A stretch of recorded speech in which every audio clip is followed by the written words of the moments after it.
नमस्कार दोस्तों, हम सिंगर लोकुश गुण आप सबका अपना भोजपुरी एंटरटेनमेंट में स्वागत करते हैं।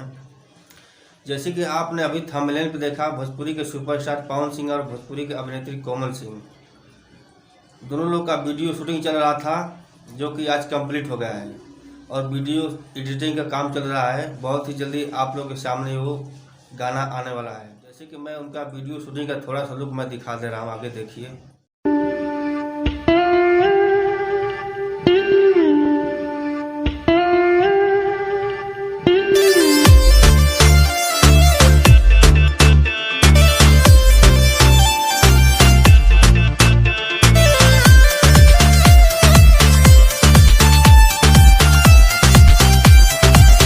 बहुत ही प्यारा सॉन्ग है, आप लोग जरूर सुनिएगा और बहुत प्यार दीजिएगा।